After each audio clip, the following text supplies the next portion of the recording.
আল্লাহ রাব্বুল আলামিন রোজার ব্যাপারে অন্য একটি আয়াতে বলছেন যে শাহরু রামাদা নাল্লাজি উনজিলা ফিহিল কুরআনু হুদাল্লিন নাসি ওয়া বাইন্নাতিম মিনাল হুদা ওয়াল ফুরকান ফামান শাহিদা মিনকুমুশ শাহরা ফাল ইয়াসুমহু ওয়া মান কানা মারিদান আও আলা সাফারিন ফাইদ্দাতুম মিন আয়ামিন উখার।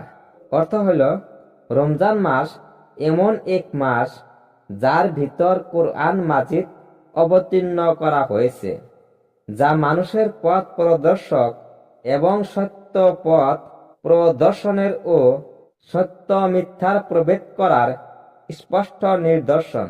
তোমাদের ভিতরে যে কেউ রমজান মাস প্রাপ্ত হয় সে যেন তাতে রোজা রাখে।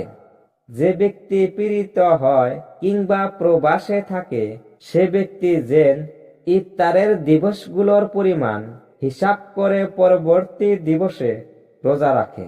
রোজার ফজিলত ও গুরুত্ব সম্পর্কে আল্লাহ তাআলা হাদিসে কুদসিতে ইরশাদ করেছেন, আস-সাওমু লি ওয়া আনা আজ্জি বিহি, লি ওয়া আনা আজ্জি বিহি।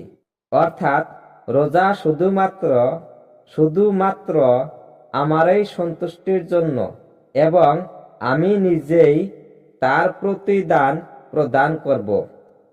অন্য একটি হাদিসে আছে যে আস-সাওমু নিসফুস সাবরি ওয়াস সাবর নিসফুল ঈমান। অর্থাৎ রোজা হচ্ছে ধৈর্যের অর্ধাংশ এবং ধৈর্য হচ্ছে ঈমানের অর্ধাংশ স্বরূপ।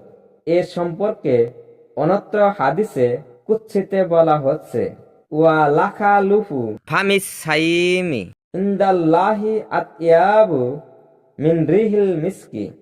অর্থাৎ রোজাদারের মুখের গন্ধ আল্লাহর নিকট মৃগ নাভির সুগন্ধির চেয়েও অধিক সুগন্ধিময়।